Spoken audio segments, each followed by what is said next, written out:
Hi everybody at Linco. We're here with Paul from Sigma, and we're going to take a look at Sigma's new camera and talk to Paul a little bit about what's unique about it and what he's got going on over here with the macro lens. So this is our new flagship camera. It's the Sigma SD1. It's a foveum-based camera that has 4,800 pixel sights in this direction, 3,200 pixel sights in this direction. But what the foveum sensor does is that it's a layer cake of 3 layers of silicon CMOS, and what we're asking silicon to do is what silicon does naturally. That is, if this is a single foveum pixel, when light begins to penetrate silicon, blue penetrates to this depth, green to this depth, red to this depth. We lay a transistor here, here, and here, and now we've got a recipe for whatever color entered the head of this pixel. There's no color array filter here, there's no anti-aliasing, there's no reason to demosaic this image because it never was mosaiced in the first place. So there's no degradation of the optical pathway. So you've got a high quality optics trained on a target. There's nothing to degrade the image. So this image is made with the SD1 with our new 105/28 macro OS lens. And the power in this, I'm going to zoom in here. We're going to look at this on the screen. This is at 50%, and this is at 100%. So again, just go back. This is a full-size penny, 50%, 100%, and we're shooting at 5.6. So we're shooting at the sweet spot of the lens, which is adding to the brilliance of this image, along with the foveum sensor. And what happens when you fully populate an image? So 4,800 pixel sights this way, 3,200 this way, but every side is fully populated: red, green, blue, red, green, blue, red, green, blue. So the raw file that made this image is 52 megabytes.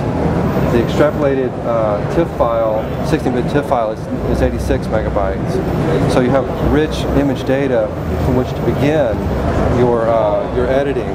What we're shooting here is just full-size JPEGs. This is coming straight out of the camera. And the whole purpose of doing this demonstration is to introduce not only the camera side of the business, but also optics, and give people a clear understanding, an accurate understanding of what's going on here at Sigma Digital. Yeah, so a lot of you out there probably know Sigma for their lenses, but it's really amazing to hear what they're doing with technology on the chip level as well. And you see the results for yourself. Thanks, Paul. Appreciate it. Appreciate it. Okay, people, we're here with Amy at the Sony booth, and we're really excited because Sony's got some new technology that they're implementing into their camcorders. And I'm sure if anybody's out there who's used a camcorder and tried to go handheld with it, you know that shaky cam is probably your biggest obstacle when it comes to getting nice, clean, smooth images. And Sony's taken the next step towards getting you that nice, stable, clean image. And Amy's going to talk us through a little bit of it. Sure. This is a totally new optical stabilization technology. And stabilization is not just for when you're zoomed in on something. It can also be when you're trying to run around after your kids, or you're on a boat, or you're in a car.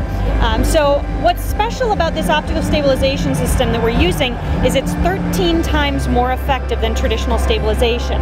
And how we do that is, instead of each of the lens elements in the camcorder moving separately and the sensor staying stationary, they all move together as one cohesive block, if you will.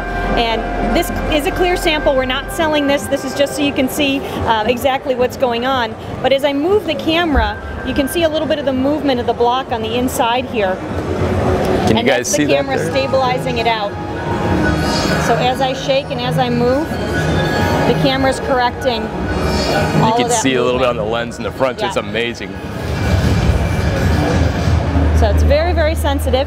And one of the other things that's in here that we started with last year, but we've expanded on the lineup this year, is projector handycam. So instead of having to hook up a cable to your TV to play back or have everybody crowd around the screen, I can push a button and project up to a 100-inch image on a wall. Now obviously in here it's a little bit bright, so you wouldn't expect to see much, but you get a pretty decent image out of this one. You have stereo speakers built into the screen. We do make a special little speaker that'll attach to the top, or you can plug in headphones or your Walkman or iPod speakers as well. Yeah, and seeing this in a dark space, it really is amazing how good it looks at a 100-inch screen. It's incredible. Yes. Even here in the bright, with all these production lights, we can still see an image, and just to see anything with a little 20 lumens projector is amazing. So. And one of the coolest things is, you know, this is interesting, but the question everybody asks is, well, how much battery does it take? When you turn on the projector, the LCD screen turns off.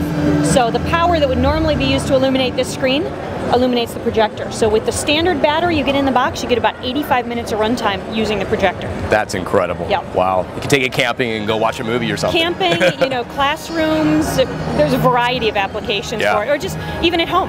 You know, maybe your TV's an entertainment system and you just can't get around the back to plug it in. It's a whole lot more fun to watch it on your wall anyway. Wow, it's exciting. Thanks so much, Amy, for sharing it with us. No problem. Thank you. Thanks, guys.